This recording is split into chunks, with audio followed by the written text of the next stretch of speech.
네, 시청자 여러분 안녕하십니까? 뉴스타트 2부 시작합니다. 여당이 결국 3대 특검이 기소한 사건을 담당할 전담 재판부 설치법을 발의했습니다. 위헌 요소를 뺐다고 주장하지만 사법부의 독립성을 침해하는 내용은 그대로 담겼다는 게 대체적인 분석입니다. 유튜브발 의혹을 동원한 조희대 대법원장 흔들기도 여전하죠. 국정에 무한 책임을 져야 할 여당의 모습으로 적합한지 의문이 들 수밖에 없습니다. 하루 만에 전쟁을 끝내겠다던 트럼프 대통령이 푸틴 대통령의 실망감을 드러냈습니다. 트럼프의 호언장담은 이루어지지 않았고 종전 협상은 제자리 걸음이죠. M1 유럽 국가에 대한 압박만 반복되고 있습니다. 중동 역시 미국을 등에 업은 이스라엘의 폭주 속에 뚜렷한 해법은 나오지 않고 있습니다. 그럼 첫 소식으로는 국회부터 가보도록 하겠습니다. 더불어민주당이 위헌 논란에도 불구하고 내란과 김건희, 최상병 사건을 도맡을 전담재판부 설치법을 결국 발의했습니다. 조희대 대법원장 거취를 둘러싼 정치권의 공방은 계속됐습니다. 조은지 기자입니다. 서울중앙지법이 형사합의 25부의 법관을 추가해 신속한 내란 1심 재판을 약속하던 시각 민주당은 사후 약방문은 유감이라며 전담재판부 설치법을 발의했습니다. 내란, 김건희, 최상병 등 3대 특검이 기소한 사건에 각각 전담 재판부를 두는 내용입니다. 특검마다 3명씩 1, 2심 재판부를 설치해 모두 18명의 판사를 두는데 이들은 법무부와 판사회의, 대한변협으로 꾸려진 추천위원회 선택에 따라 대법원장이 임명합니다. 입법부가 개입하는 위헌 논란을 차단하기 위해 국회 추천 몫은 뺐다는 게 민주당 설명입니다. 이 법이 통과되면 윤석열 전 대통령의 1심을 맡고 있는 지규현 판사 등은 별도 재판부로 교체됩니다. 지금 현재 사법부가 공정한 재판을 하지 않는다. 아무런 위헌 소지가 없다라는 점을 분명히 말씀드리고요. 이 법안은 또 공직선거법처럼 633 원칙에 따라 신속한 선고를 하게 하고 유죄가 확정되면 사면과 복권, 감형도 불가능하다고 명시했습니다. 사건 배당은 무작위 추첨으로 하는 기존 방식을 거스르는 건데 민주당은 당론은 아니라면서 여론 움직임을 주시하는 모습입니다. 조희대 대법원장 사퇴 압박은 계속됐습니다. 민주당에선 한덕수 전 총리와의 비밀 회동설이 실체가 있다는 식의 묵직한 엄호가 이어졌는데 정작 처음 폭로했던 서영교 의원은 추가 증거를 내는 대신 조희대 대법원장이 지난 5월 이재명 당시 후보 사건을 파기환송해 대선에 개입했다며 수사 필요성을 강조했습니다. 정청래 대표도 조 대법원장이 억울하면 특검에 당당하게 출석하라고 압박했습니다. 이재명 후보의 선거법 파기환송을 그렇게 번갯불에 콩 거먹듯이 빨리 해야 했는지. 국민의힘은 여당 대표가 특검의 대법원장 수사를 지휘한다며 최종 목표는 이재명 정권이 영구 집권하는 일당 독재 총통국가라고 주장했습니다. 김대업과 생태탕, 청담동 첼리스트에 이어 이번엔 조희대냐는 비아냥도 나왔습니다. 전형적인 수법입니다. 수사가 필요한 것은 지라시에 의한 공작입니다. 유튜브의 음모론이 진실이 되고 제3자간 녹취록이 헌법을 능가하는 그런 평행세계는 대한민국이 아닙니다. 사법부 수장을 압박하고 재판부를 통째로 바꾸려는 움직임에 민주당 내에서도 역풍 우려가 제기됩니다. 삼권 분립과 법치주의를 해치지 않는 수위 조절이 필요해 보입니다. YTN 조은지입니다. 여권의 압박을 마주한 법원은 3대 특검 사건의 신속하고 공정한 재판을 위해서 가용 자원을 총동원한다는 지원 방안을 내놨습니다. 재판 중계에 대비해서 인력을 충원하고 설비도 마련하기로 했습니다. 김대근 기자입니다. 지규현 부장판사가 재판장인 서울중앙지방법원 형사합의 25부는 윤석열 전 대통령의 내란 우두머리 혐의 재판을 맡고 있습니다. 여기에 김용현 전 국방부 장관 등 군 관계자들의 내란 중요 임무 종사 혐의 재판, 조지호 경찰청장 등 경찰 수뇌부 재판도 형사 25부에서 진행 중입니다. 업무가 지나치게 많아 특검 사건 재판이 더딜 수밖에 없다는 지적이 쏟아지자 서울중앙지방법원이 3대 특검 재판 지원 방안을 마련했습니다. 먼저 오는 20일부터 형사합의 25부에 판사 1명을 추가 배치해 일반 사건을 맡도록 했습니다. 재판장을 포함한 기존 판사 3명의 재판 부담을 줄여 특검 재판에 집중할 수 있도록 지원하기 위해서입니다. 또 특검 사건에는 가중치를 부여해 특검 사건 1건이 배당되면 향후 일반 사건 5건을 배당하지 않기로 했습니다. 내란 특검이 추가 기소한 윤 전 대통령 사건을 담당하는 형사합의 35부와 김건희 씨 사건을 담당하는 형사합의 27부는 사건의 난이도를 고려해 일반 사건 10건을 주지 않을 계획입니다. 서울중앙지방법원은 특검 사건의 신속한 처리를 위해 법원 행정처에 형사합의부 증서를 위한 법관 증원도 요청했습니다. 법원은 특검법에 따라 재판 중계에도 대비합니다. 서울고등법원과 서울중앙지방법원은 재판 중계 준비팀을 구성해 설비와 인력 마련에 나설 방침입니다. 법원은 형사법정이 부족하다는 지적에 따라 형사법정도 지속적으로 증설해 나가겠다고 밝혔습니다. YTN 김대근입니다. 국회 대정부질문 마지막 날에도 여야는 특검 수사와 사법개혁을 놓고 치열한 공방을 벌였습니다. 특히 내란 전담 재판부 설치 등 민주당의 각종 개혁 입법에 국민의힘이 입법 독재라고 비난하면서 가시돋친 설전이 이어졌습니다. 김은건 기자가 보도합니다. 교육, 사회, 문화 분야 대정부 질문에서도 국민의힘은 최근 여권의 검찰과 사법개혁을 집중 성토했습니다. 특히 민주당이 12.3 비상계엄 관련 사건에 전담 재판부를 두는 법안을 발의한 데 대해서 위헌정당 해산 심판 요건에 해당한다고 주장했습니다. 사법부 독립을 침해하고 사법권을 장악하는 것은 자유민주적 기본질서의 핵심을 해치는 것이기 때문에 저는 위헌정당 해산의 요건에 해당한다고 봅니다. 한번 검토하시고 제가 이재명 대통령이 독재를 한다는 나 의원 주장에 김 총리가 내란 세력이라고 맞서면서 고성이 오가기도 했습니다.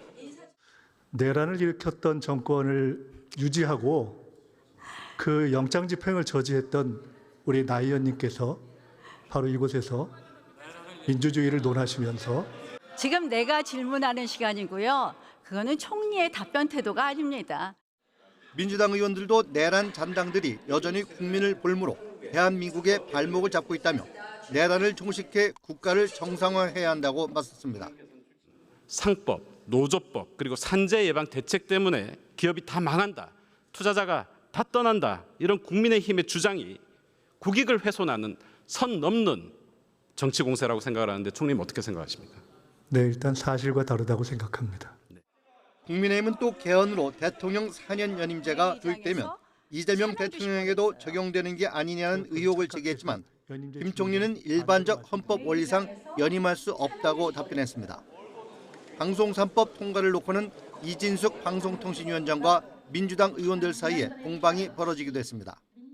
사실상 이것은 민노총에다가 중요한 방송사 경영권을 다 넘기는 것이나 마찬가지입니다.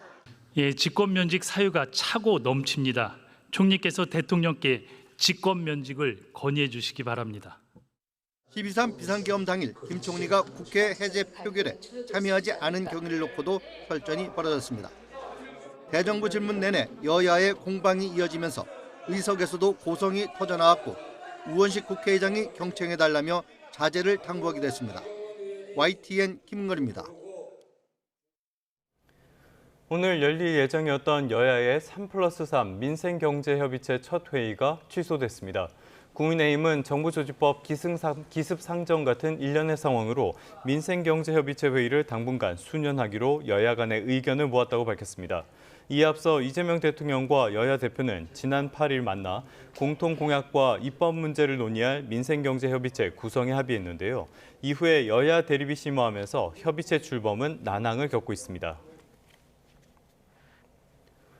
이재명 대통령이 국장 복귀는 지능순이라는 말이 나오게 만들겠다면서 증시 활성화 의지를 또 한 번 강조했습니다. 이를 위해 주가 조작이나 불공정 공시 같은 불합리한 거래를 척결하고 합리적 경제 정책으로 비전을 제시하겠다고 밝혔습니다. 이종수 기자입니다. 이재명 대통령이 용산 대통령실로 15개 주요 증권사 리서치 센터장들을 초청한 오찬 간담회.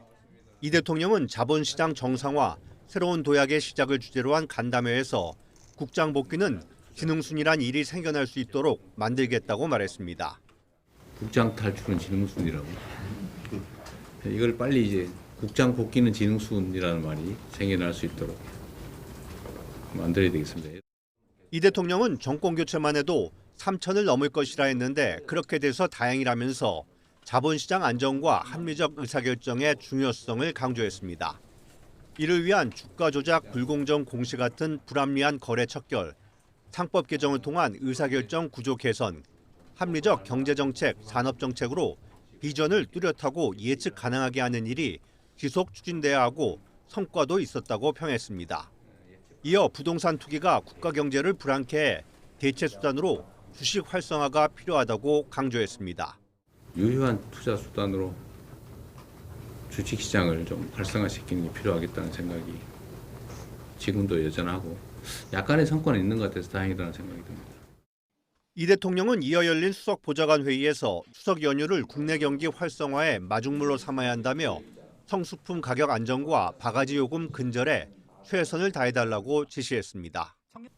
YTN 이종수입니다. 이재명 대통령의 상장지수펀드 ETF 투자 수익이 1,000만 원을 넘은 것으로 나타났습니다. 강유정 대통령실 대변인은 브리핑에서 이 대통령이 지난 대선 기간에 사들인 ETF 상품의 투자 성적표를 공개했다며 어제 종가 기준으로 평가 이익은 1,160만 원으로 수익률이 26.4%라고 밝혔습니다. 이 대통령은 대선 직전인 5월 28일 코스피 5천 시대를 공약하면서 ETF 상품 4천만 원어치를 매수했습니다.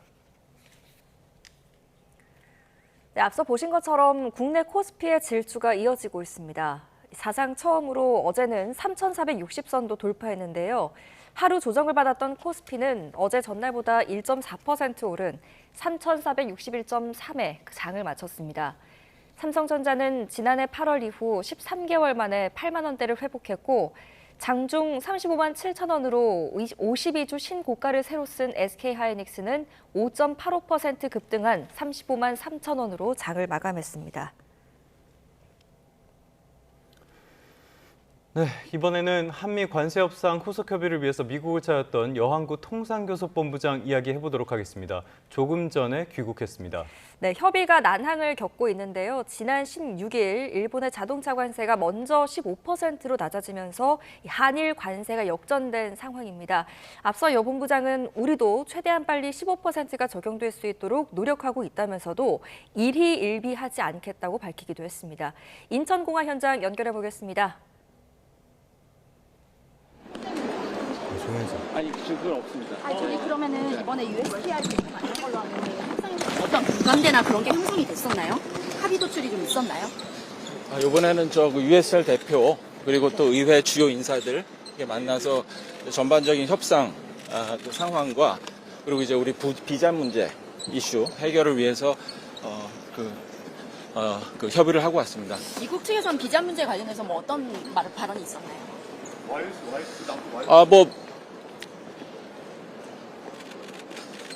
글쎄요. 하여튼 뭐 진행 중인 상황이기 때문에 저희가 뭐 구체적인 내용은 말씀드리기가 어려운데 미국 측도 이 문제의 심각성을 잘 이해는 하고 있다고 생각합니다. 자동차가 지금 당장 급하게 됐는데, 이렇게 자동차 뭐 관세만 따로 논의를 하기는 하셨습니까? 하여튼 그 부분은 뭐 저희도 심각성을 충분히 인지를 하고 있고 최대한 빨리 문제를 해결할 수 있도록 그 최선의 노력을 하고 있습니다.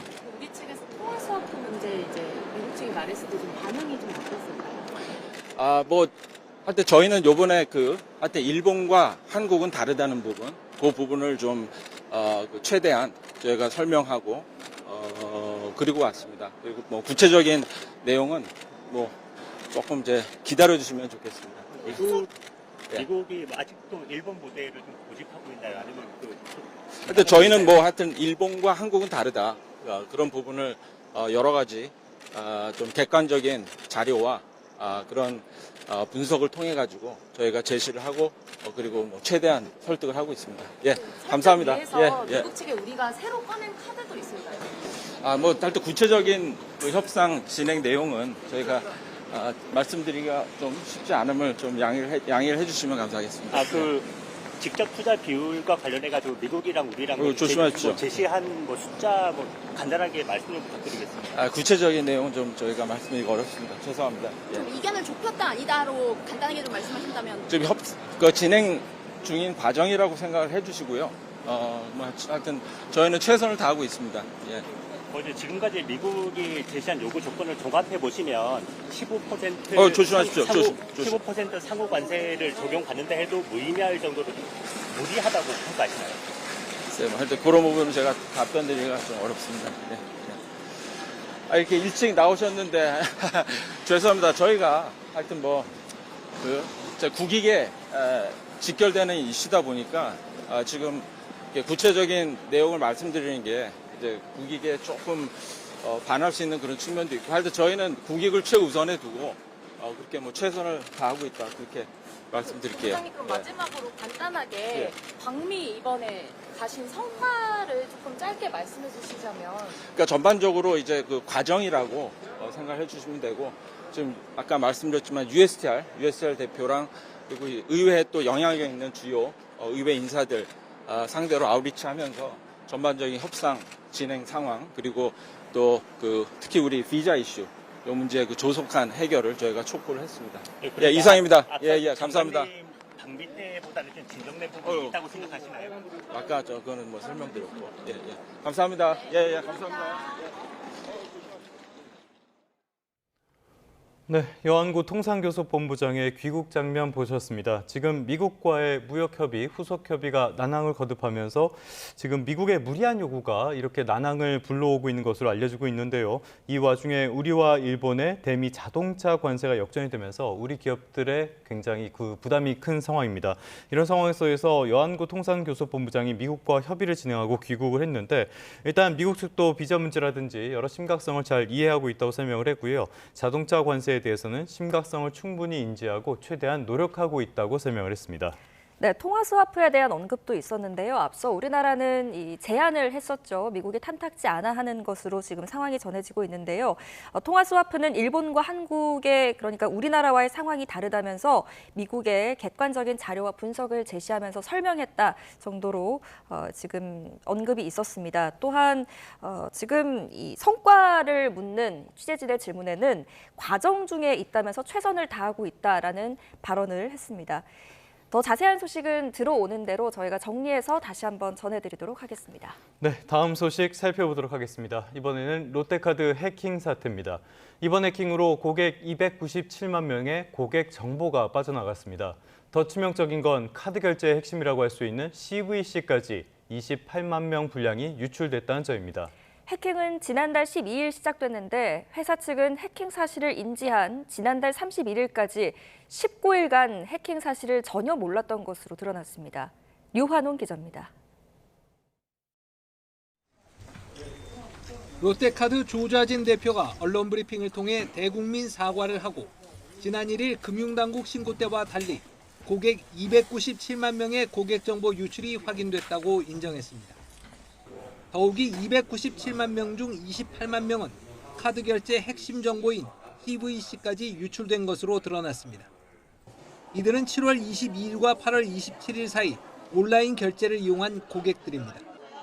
롯데카드는 이들의 경우 단말기에 카드 정보를 직접 입력하는 키인 거래에서 부정 사용 가능성이 있다며 피해 발생 시 회사가 전액 책임지겠다고 밝혔습니다. 현재까지 이와 관련되는 부정 사용 사례는 확인되지 않았습니다. 이번 침해 사고로 인해 발생한 피해에 대해서는 그 어떠한 손실도 고객에게 전가하지 않겠습니다. 저희 롯데카드가 책임지고 피해액 전액을 보상할 것입니다. 해커의 최초 공격은 해킹을 인지한 지난달 31일로부터 19일 전인 지난달 12일에 있었고 회사는 19일간 이 사실을 전혀 몰랐던 것으로 드러났습니다. 롯데카드는 대주주인 MBK의 책임론과 관련해 MBK가 인수한 2019년 71억 원이던 정보보호 예산이 올해 128억 원까지 늘었다며 선을 그었습니다. 전문가 중에선 CVC까지 유출된 28만 명 고객에 대해선 회사가 전면 카드 사용을 중단시켜야 한다는 의견도 있습니다. 또 이제 온라인 거래에서 해외 직구를 한다든가 아니면은 해외 이커머스 업체를 통해서 결제를 할 때 CVC 코드 외에는 별도의 어떤 인증 방법, 인증 코드나 이런 것들이 요구하지 않거든요. 그러면 결국 고객의 기본 정보에다가 CVC만 있으면 결제가 가능하다는 얘기거든요. 롯데카드는 개인정보 유출 고객에게 안내 메시지를 발송하고 CVC 유출 28만 명에겐 카드 재발급 시 다음 해 연회비를 면제하기로 했습니다. 또 개인정보 유출 고객 전원에게 연말까지 무이자 10개월 할부 서비스를 무료로 제공하기로 했습니다. YTN 유환홍입니다. KT 소액결제 피해자가 362명, 피해 액수가 2억 4천만 원으로 늘어났습니다. 유출된 정보의 종류도 더 늘어나서 복제폰 가능성이 커진 게 아니냐는 우려가 나오고 있는데요. KT의 가능성 일축에도 고객들은 불안하기만 합니다. 이승은 기자입니다. KT가 지난 6월부터 ARS 인증을 거친 소액 결제를 전수조사한 결과 추가 피해가 확인됐습니다. 피해 고객 수가 일주일 전 발표보다 80여 명 많은 362명으로 늘었습니다. 피해액도 2억 4천만 원으로 늘었고 피해 유형도 상품권 결제에서 교통카드 결제가 추가됐습니다. 기존에 확인된 불법 초소형 기지국 아이디 2개 외에 2개 아이디가 더 확인돼 모두 2만 명이 신호를 수신했습니다. 특히 당초 밝혀진 가입자 식별 정보인 IMSI 외에 단말기 식별 번호인 IMEI, 휴대폰 번호도 유출된 정황이 확인됐습니다. 그 당시에는 이제 IMSI가 이제 유출됐다는 걸 확인하고 그 전체 고객 중에서 정확하게 뽑는 거에 주력을 했습니다. 그 이후에 합동조사단과 이제 추가 확대 분석을 통해서 이 가능성을 확인을 했습니다. 추가 정보 유출 정황에 복제폰 우려도 커졌습니다. KT는 복제폰을 만들기 위해서는 여기에 유심 정보 인증키가 있어야 하는데 인증키는 유출되지 않아 그럴 위험은 없다고 밝혔습니다.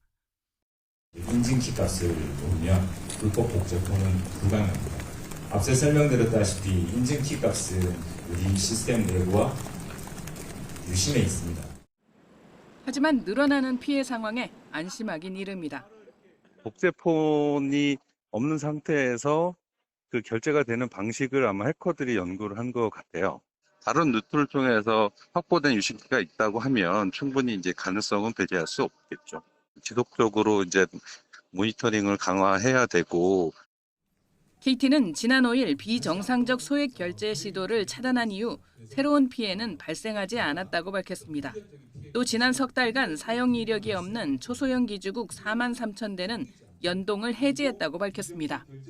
피해 고객에게는 통신연계 금융사기 보상보험 3년 무료 제공과 함께 추가 보상 방안을 마련할 것이라고 밝혔습니다. 번호 이동 위약금 면제 여부는 고객 입장에서 신속히 전향적으로 검토할 것이라고 언급했습니다. YTN 이승은입니다. 네, 정부의 부동산 공급 대책에도 서울 아파트값 오름폭이 2주 연속으로 커졌습니다. 성동구와 마포구 등 한강벨트 비규제 지역의 오름폭 확대가 두드러졌는데요.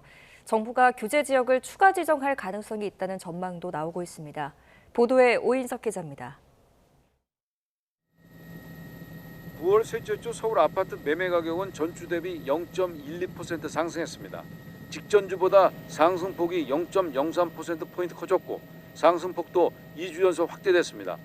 한강벨트 주요 지역의 상승세가 뚜렷했습니다. 성동구는 0.27%에서 0.41%로 상승폭이 0.14%포인트 커졌고 마포구는 0.11%포인트, 양천구는 0.09%포인트 확대됐습니다. 지난 13일 마포구 염리동 마포자이 전용 면적 113제곱미터가 26억 5천만 원에 계약됐고 14일에는 성동구 행당동 서울숲 리버뷰자이 84제곱미터가 25억 1천만 원에 팔리는 등 신고가 거래가 이어졌습니다. 규제 지역인 강남 3구와 용산구는 엇갈린 흐름이 나타났습니다. 강남구는 오름폭이 축소됐지만 서초구와 송파구, 강동구는 모두 확대됐습니다. 용산구는 오름폭이 줄었습니다. 부동산원은 일부 단지에서 관망세가 유지됐지만 재건축 추진단지나 대단지, 역세권을 중심으로 매수 문의가 늘고 상승 계약이 체결되는 등 서울 전체로는 상승했다고 설명했습니다. 서울시는 강남 3구와 용산구에 대한 토구역 지정을 내년 말까지 연장하기로 결정했지만 성동구와 마포구 등 인근 선호 지역에 대한 추가 지정은 안건으로 논의하지 않았습니다. 이에 따라 정부가 직권으로 토호구역 등 규제 지역을 추가 지정할 가능성이 있다는 전망도 나옵니다. 앞서 정부는 9.7 부동산 대책을 통해 국토교통부 장관의 토호구역 지정 권한을 확대하는 관련 입법을 추진하겠다고 밝혔습니다. 상급지 갈아타기 수요를 주도하고 있는 마포구와 성동구가 향후에 토지거래 허가구역으로 지정될 가능성이 있는데 지정 전에 아파트를 사려는 선취의 수요가 몰리면서 가격이 일부 상승한 것으로 분석이 됩니다. 서울 아파트값 상승폭 확대로 수도권 전체 오름폭도 0.03%에서 0.04%로 직전주 대비 커졌습니다. YTN 오인성입니다.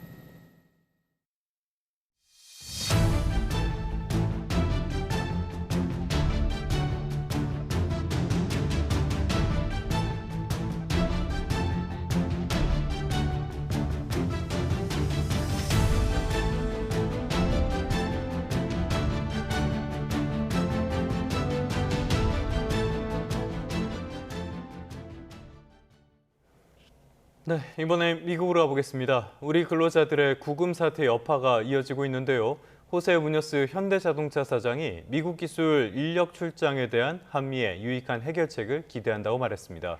또 미국이 현대차에 25%의 관세를 부과 중인데 한미 간의 합의가 조속히 이루어져서 15%의 관세가 적용되길 희망한다고 밝혔습니다. 뉴욕 연결해서 자세한 소식 알아보겠습니다.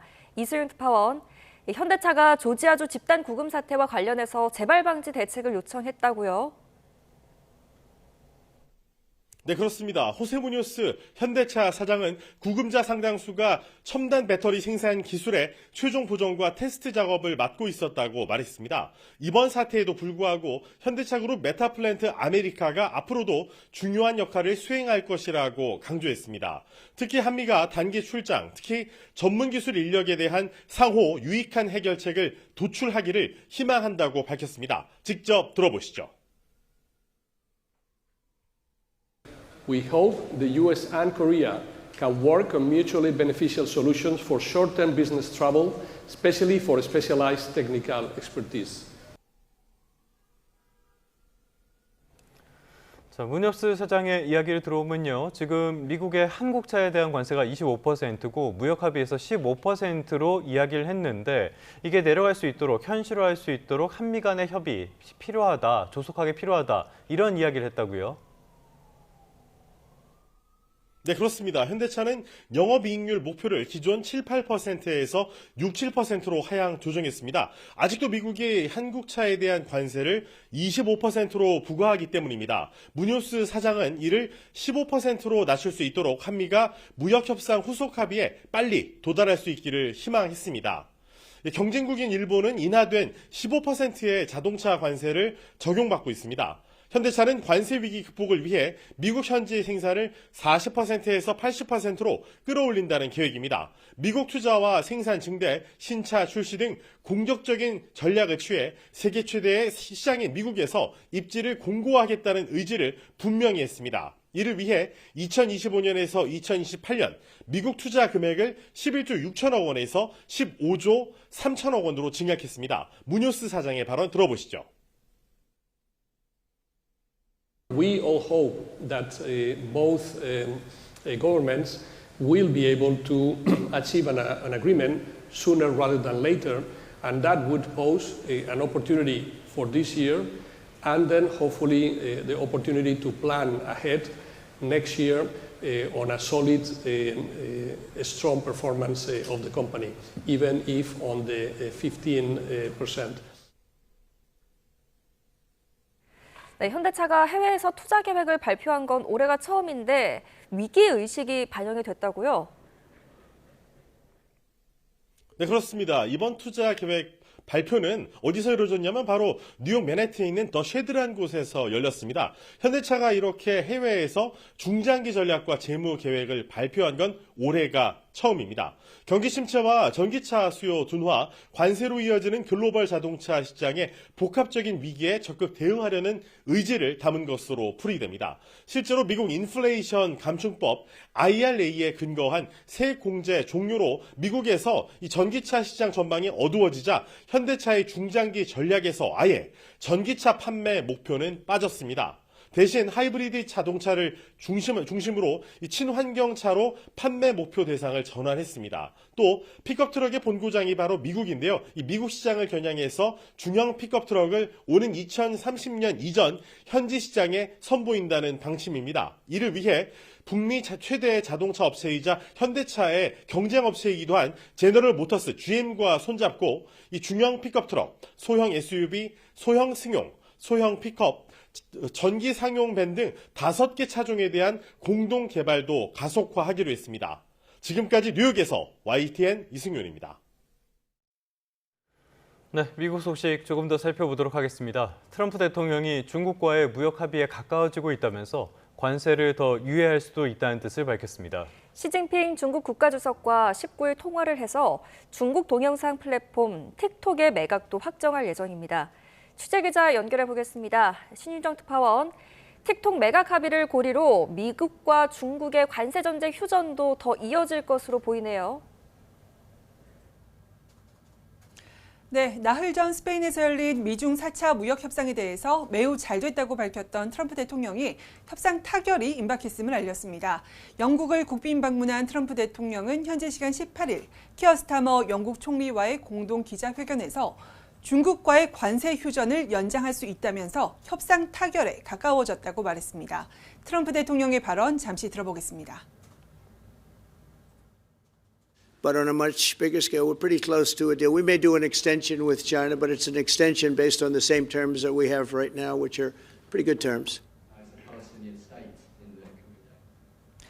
관세 전쟁을 벌이던 두 나라는 지난 5월 첫 무역 협상에서 각각 115%포인트씩 관세율을 낮추기로 했고 이후 90일씩 합의를 연장해오고 있습니다. 오는 11월 10일이 합의 시한인데 그때까지 중국과의 협상이 완료되지 않더라도 유예를 연장할 수 있다는 입장을 밝힌 것으로 풀이됩니다. 트럼프 대통령은 현재 시간 19일 시진핑 중국 국가주석과의 통화에서 중국의 동영상 플랫폼 틱톡에 대한 합의를 마무리 지을 예정이라고도 밝혔는데요. 협상을 타결한 것만으로도 엄청난 추가 수수료를 받는다고 말했습니다. 이어 틱톡 지분을 합법적인 미국인 투자자와 기업들이 소유할 것이라면서 암살된 보수활동가 찰리 커크가 자신에게 틱톡을 시작하라고 처음 권유했다고 소개하기도 했습니다. 트럼프 대통령의 설명 잠시 들어보시죠. It helped get me elected. In fact, Charlie said, "Sir, you ought to get on TikTok. You'd be great." But that was a reason we won the election by such a big number. TikTok has tremendous value. 19일 통화에서 두 정상은 중국이 그동안 수출 통제 품목으로 지정한 틱톡의 알고리즘 기술 이전 여부 등 틱톡 매각 세부 사항에 대한 최종 담판에 나설 것으로 보입니다. 미국 내부 사정도 보겠습니다. 극우 활동가죠. 찰리 커크 피살 사건의 후폭풍도 이어지고 있는데요. 공화당이 왜 이렇게까지 커크를 성인화하는지는 모르겠는데 트럼프가 커크를 언급한 토크쇼 진행자까지 공격하고 있네요. 그렇습니다. 트럼프 대통령은 미국 ABC 방송의 간판 심야 토크쇼 진행자 지미 키멀에 대해서 나쁜 시청률 때문에 해고된 것이라고 거듭 지적했습니다. 트럼프 대통령은 기자회견에서 키멀이 찰리 커크라는 위대한 신사에 대해 끔찍한 발언을 했다면서 이같이 말했는데요. 키멀은 지난 15일 방송에서 마가, 즉 트럼프 지지 세력이 커크 살해범이 자신들과 다른 존재라고 규정하기 위해서 필사적으로 노력하고 있고 그것으로부터 정치적인 이득을 얻으려 한다고 말했습니다. 미국 ABC 방송은 키멀의 이 발언을 문제 삼아서 토크쇼를 무기한 중단하기로 했는데요. 미 방송계와 시민사회에서는 방송사를 트럼프 행정부는 물론 이에 굴복한 방송사 측에 대한 비판의 목소리가 잇따르고 있습니다. 유명 방송인들이 정치적인 압력으로 하차하는 사례가 속출하는 상황에서 미국에서 표현의 자유가 위축될 것이라는 우려도 커지고 있습니다. 지금까지 워싱턴에서 YTN 신윤정입니다. 네, 트럼프는 지금 영국을 국빈 방문한 상태죠. 스타머 영국 총리와 정상회담을 갖고 470조 원 규모에 이르는 경제 협력에 합의했습니다. 우크라이나와 가자지구 전쟁 해법도 논의했는데요. 트럼프 대통령은 두 현안 모두 복잡하다며 푸틴 러시아 대통령에게 크게 실망했다고 말했습니다. 런던 연결해 보겠습니다. 조수연 특파원, 정상회담 결과 자세하게 전해주시죠.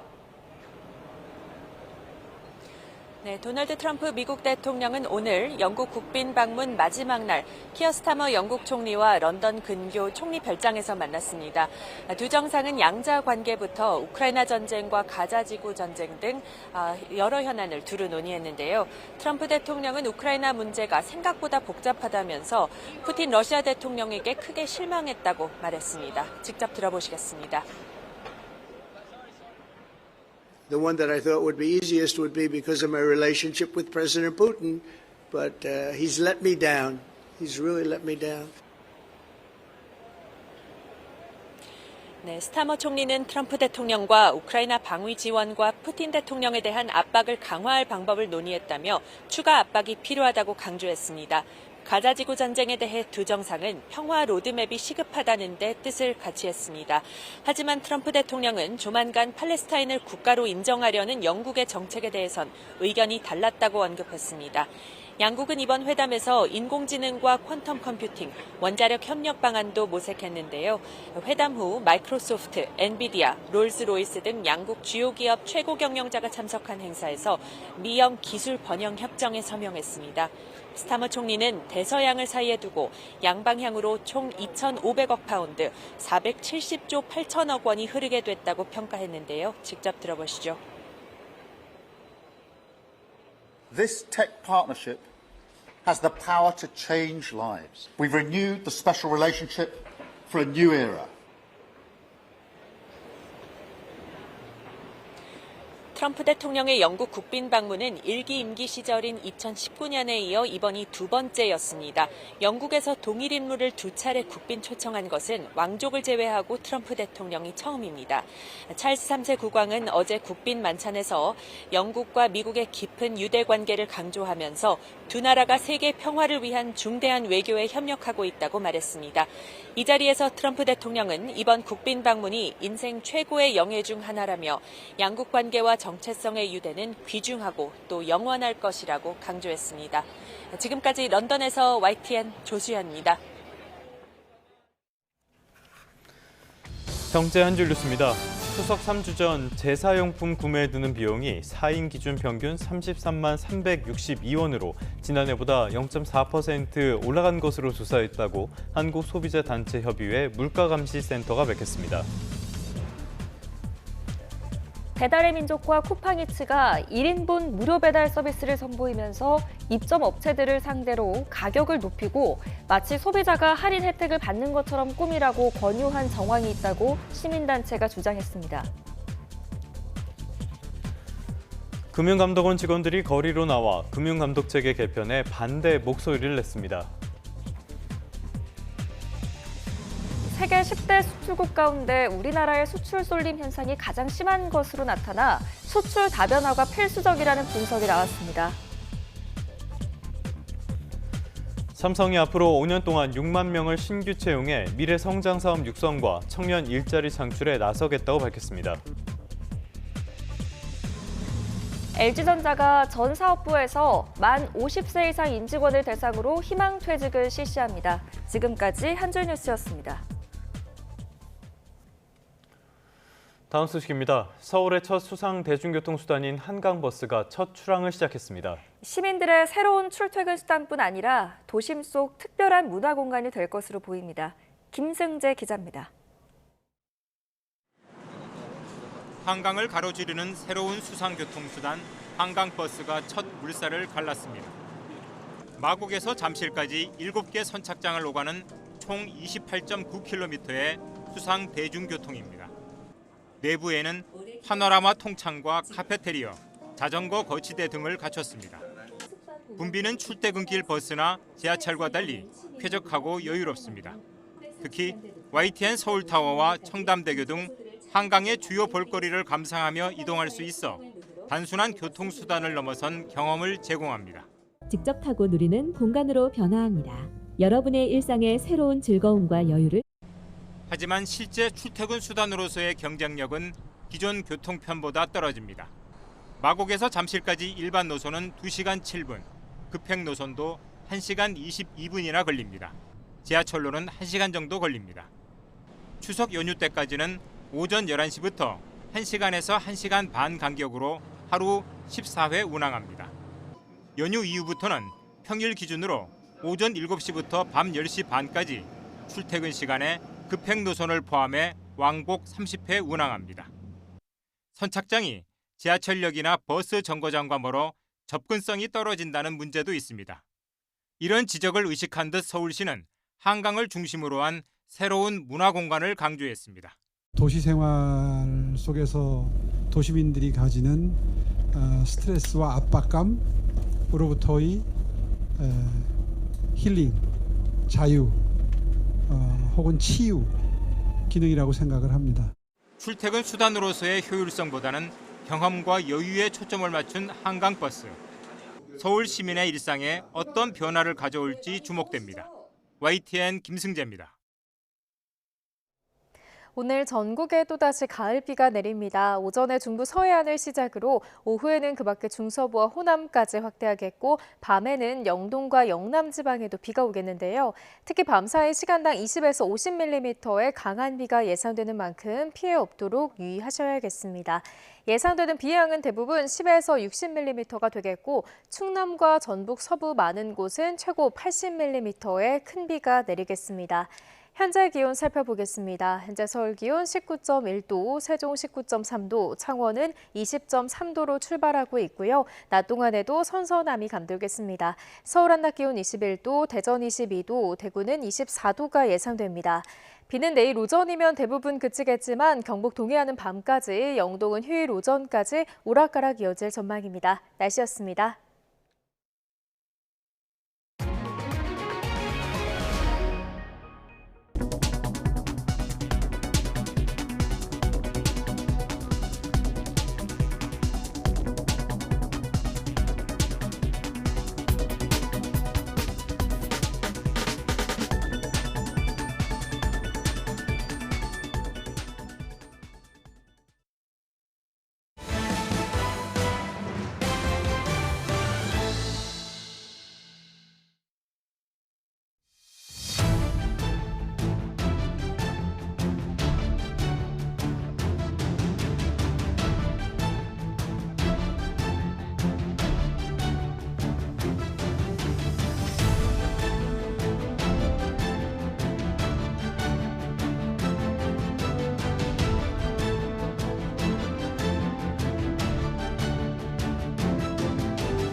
네, 이번엔 특검 수사 상황 살펴보겠습니다. 김건희 특검이 국민의힘의 당원 명부를 관리하는 업체를 압수수색했습니다. 특검은 통일교 입당 의혹을 확인하기 위해 당원 명부 확보가 꼭 필요하다는 입장인데요. 국민의힘은 강하게 반발하고 있습니다. 김준영 기자가 취재했습니다. 서울 여의도 국민의힘 중앙당사입니다. 압수수색에 협조하라는 김건희 특검팀, 절대 안 된다는 국민의힘 측 사이에 신경전이 오갑니다. 김건희 특검팀이 국민의힘 중앙당사에 대한 압수수색에 다시 나선 겁니다. 특검팀은 이미 지난달 13일 그리고 18일에 압수수색을 시도했지만 국민의힘 반발에 부닥쳐 무산됐습니다. 김건희 특검팀은 통일교 측이 지난 2023년 3월 국민의힘 전당대회를 앞두고 권성동 의원을 당대표로 밀기 위해 교인들을 입당시켰다는 의혹을 수사해왔습니다. 특검은 김건희 씨가 지난 2022년 11월 건진법사 전성배 씨를 통해 통일교 전 세계본부장 윤모 씨에게 통일교 교인들의 국민의힘 입당을 요청한 것으로 보고 있습니다. 특검은 통일교인 명단과 국민의힘 당원 명부를 대조해 의혹의 진위를 반드시 파악해야 한다며 형식이 압수수색일 뿐 자료 협조를 요청한 것이라고 밝혔습니다. 특검은 당원 명부 관리업체도 압수수색해 일부 자료를 확보했습니다. 이와 함께 특검팀은 지난 2022년 대선을 앞두고 통일교 지구장들이 교단 차원의 지원금을 받아 국민의힘에 불법 정치자금을 전달했다는 의혹도 수사 중입니다. YTN 김준영입니다. 한학자 통일교 총재의 구속 여부를 가릴 구속영장 심사가 오는 22일 오후에 열립니다. 서울중앙지방법원은 오는 22일 오후 1시 반 한 총재에 대한 구속 전 피의자 신문을 연다고 밝혔습니다. 같은 날 오후 4시에는 한학자 총재 전 비서실장인 정모 씨에 대한 구속영장 심사가 열립니다. 이화영 전 경기도 평화부지사가 제기한 이른바 술파티 의혹에 대해 서울고등검찰청이 감찰에 나서기로 했습니다. 법무부 장관이 감찰을 지시한 지 하루 만인데 술파티 의혹의 실체가 드러날지 관심입니다. 보도에 배민혁 기자입니다. 이화영 전 경기 평화부지사의 이른바 술파티 의혹 관련 감찰은 서울고등검찰청이 맡게 됐습니다. 대검찰청은 최근 검찰의 업무 관행에 대한 비판이 이어지고 있다며 이를 점검하고 개선하기 위해 서울고검에 인권침해 점검 TF를 구성하라고 지시했습니다. 정용환 서울고검 감찰부장이 팀장을 맡았는데 이 전 부지사가 제기한 술파티 의혹도 인권침해 점검 TF에서 조사를 진행합니다. 검찰의 본격적인 감찰이 시작된 가운데 당시 수사를 맡았던 검사들은 해당 의혹은 사실이 아니라며 연일 반박에 나서고 있습니다.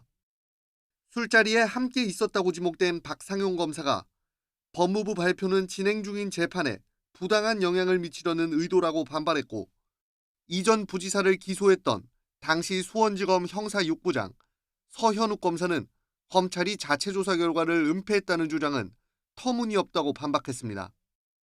그러면서 음주 일시로 지목된 날짜에 입회했던 이 전 부지사의 변호인 역시 음주 장면은 본 적 없다고 했다며 술파티 의혹 역시 사실이 아니라고 강조했습니다. 서 검사는 이 전 부지사의 변호인이 법무부의 감찰 결과를 공식 발표보다 먼저 알게 된 건 공무상 기밀이 누설된 거라며 이에 대해 대검에 감찰을 요청할 것이라고도 덧붙였습니다. 법무부는 술파티 의혹이 사실일 가능성이 높다는 입장인데 서울고검이 본격 감찰에 착수하며 조만간 실체가 드러날지 관심이 쏠립니다. YTN 배민혁입니다. 검찰이 해양경찰 고 이재석 경사 순직 사건과 관련해 해양경찰청 등에 대한 동시다발 압수수색을 벌였습니다. 함구 지시를 했다는 의혹을 포함해서 전반적인 관리 감독 실태까지 확인하려는 것으로 보입니다. 김희영 기자입니다. 인천지방검찰청은 해양경찰관 고 이재석 경사의 순직 사고와 관련해 해양경찰청과 인천해양경찰서, 영흥파출소 등에 대한 압수수색에 나섰습니다. 지난 11일 새벽 홀로 현장에 출동한 이 경사가 갯벌에 고립된 70대 남성을 구조하다 숨지기까지 해경의 조치와 관련한 자료를 확보하기 위해서입니다. 검찰은 인천지검의 전담 수사팀을 구성하고 본격적인 조사에 나섰는데 사안의 중요성을 고려해 대검찰청 반부패 기획관이 수사팀장으로 급파됐고 대검 검찰연구관 1명, 인천지검 반부패 전담검사 등 3명이 팀원으로 참여했습니다.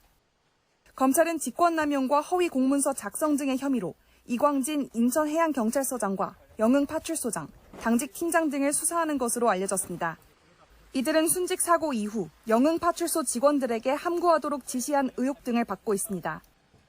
여기에 2인 출동 원칙과 최대 3시간 휴식 규정이 지켜지지 않은 것으로 드러난 건 물론 근무일지 조작 의혹까지 불거져 논란이 됐습니다. 또 이 경사 실종 이후 파출소에서 자체 탐색을 벌이다 상황실 보고가 늦어진 정황도 드러났는데 상황실 보고 25분 만에 이 경사가 구하려던 남성이 군에 발견된 만큼 조금만 빨리 보고했다면 물에서 50분 정도 버틴 이 경사도 구할 수 있지 않았겠냐는 지적이 나왔습니다. 지난 15일 이재명 대통령이 독립된 외부기관이 진상조사에 나서라고 지시한 가운데 전담 수사팀을 구성한 검찰이 수사에 속도를 내고 있습니다. YTN 김희영입니다.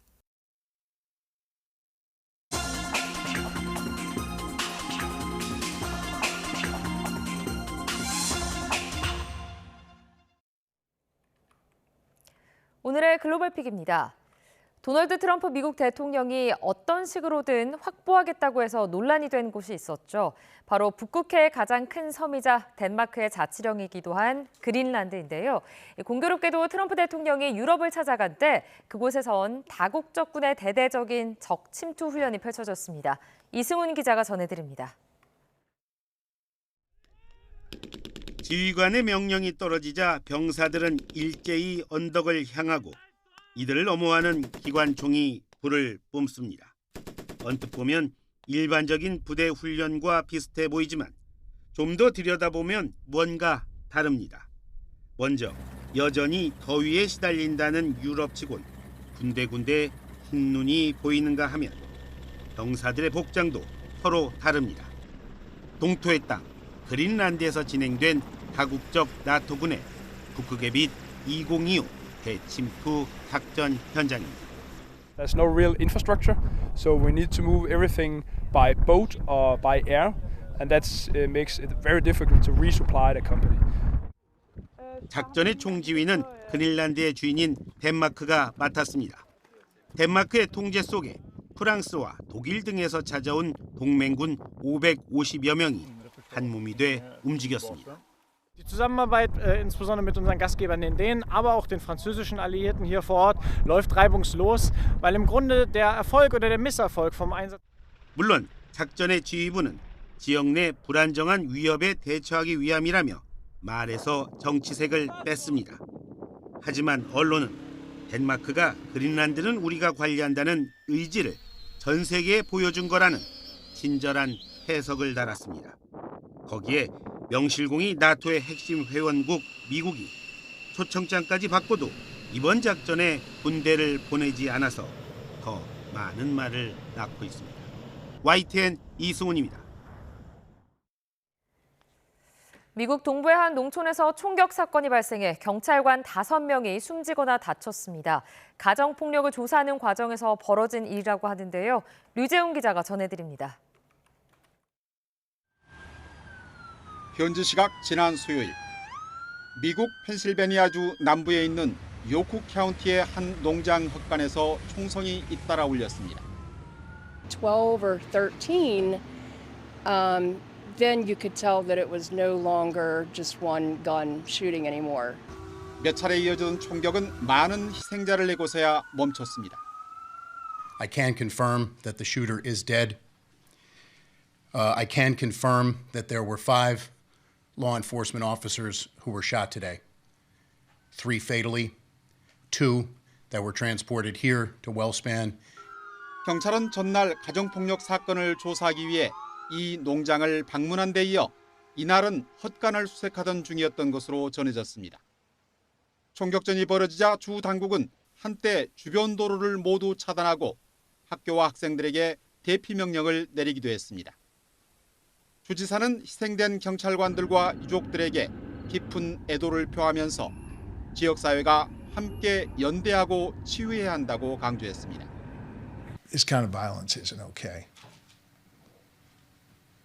We need to do better as a society.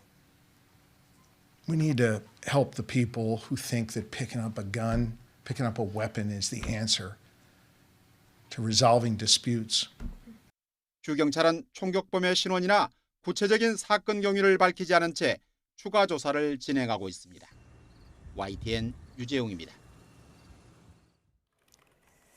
사회 안전망 악화를 우려하며 마크롱 정부의 지출 조정에 반대하는 프랑스 시위대가 수도 파리 곳곳에서 경찰과 충돌했습니다. 현지 시간 18일 노조의 파업으로 수도 파리를 연결하는 지하철 등이 대중교통 수단이 모두 마비된 가운데 도심 집회 등에 참가한 사람들이 거리로 몰려나와 이를 막는 경찰과 물리적 공방을 이어가면서 긴장감이 감돌았습니다. 도난당한 뒤 행방을 찾고 있던 3,000년 전 이집트 파라오의 금팔찌가 이미 녹아서 없어진 것으로 확인됐습니다. 이번 도난 사건을 수사하고 있는 이집트 내무부는 파라오의 금팔찌를 박물관 복원 전문가가 빼돌려 한 상인에게 팔았고 이 상인은 이를 카이로의 보석가게 밀집 지역의 한 공방에 넘긴 것으로 확인됐습니다. 또 공방 주인은 그 금팔찌를 다시 금 재련업자에게 넘겼고 재련업자가 다른 문품들과 함께 녹인 것으로 밝혀졌습니다. 오늘 오전 3시 58분쯤 러시아 극동 캄차카반도 근처 해역에서 규모 7.8의 강진이 발생했다고 로이터 통신이 미 지질 조사국을 인용해 보도했습니다. 진앙은 북위 53.38도, 동경 159.92도이며 진원의 깊이는 123km입니다. 블라디미르 솔로도프 캄차카 주지사는 반도 동부 해안에 쓰나미 경보가 발령됐다며 모든 기관에 최고 경계 태세를 발령했다고 말했습니다. 러시아 비상사태부는 캄차카반도 연안에 최고 1.5m의 파도가 발생할 수도 있다고 경고했습니다. 지금까지 글로벌픽이었습니다.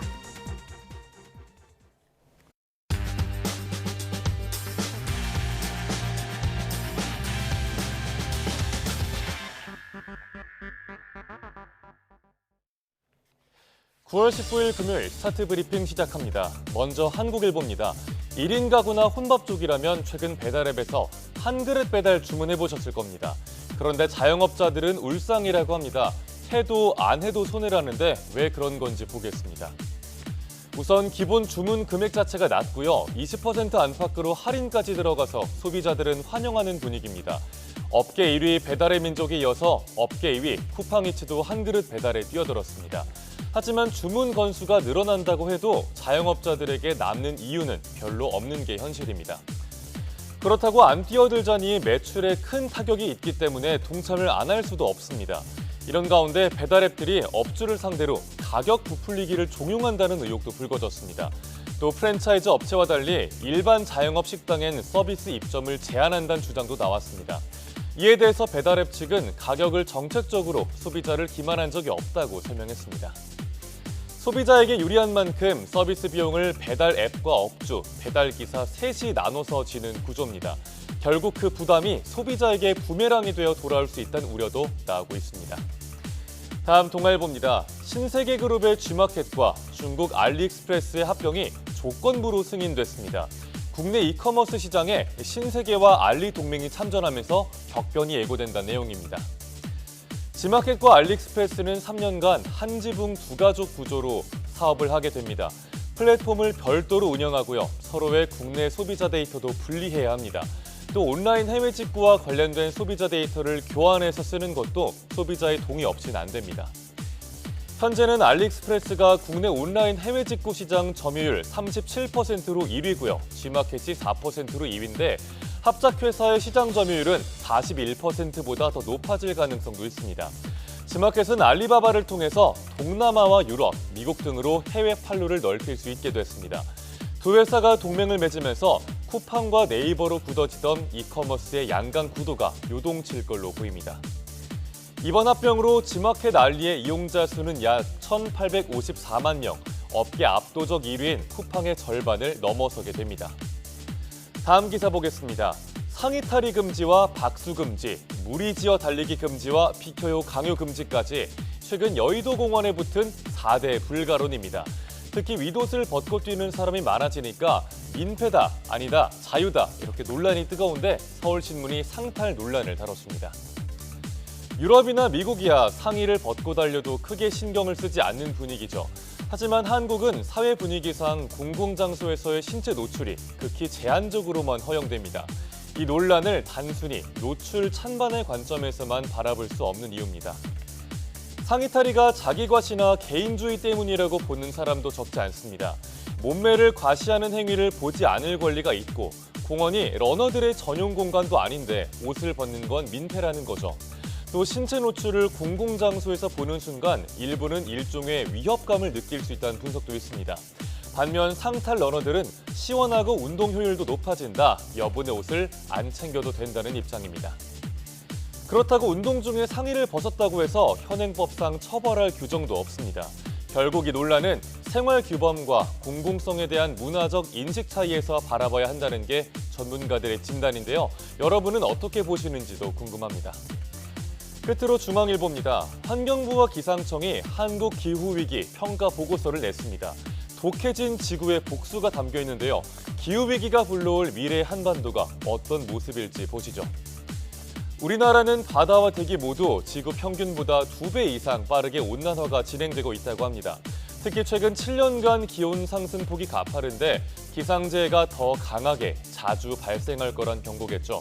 앞으로 급성 가뭄이 늘어나고 수온은 4도에서 5도가 오르고 소나무 에이즈로 불리는 소나무 재선충병도 북상할 거라고 합니다. 더 구체적으로는 2040년엔 폭염일이 현재 2배, 먼 미래에는 최대 9배까지 늘어날 걸로 예측됐습니다. 폭염형 급성 가뭄과 홍수의 위험도 점점 커질 걸로 보입니다. 바다의 온난화는 더 심각한데요. 최근 14년간 수산업이 고수온으로 입은 누적 피해만 3,472억 원입니다. 기후변화로 외래종이 침입하면 생태계의 피해도 우려됩니다. 이번 보고서는 단순한 경고를 넘어서 기후위기의 현실과 미래를 구체적인 데이터로 보여주고 있습니다. 9월 19일 아침 신문 살펴봤습니다. 지금까지 스타트 브리핑이었습니다.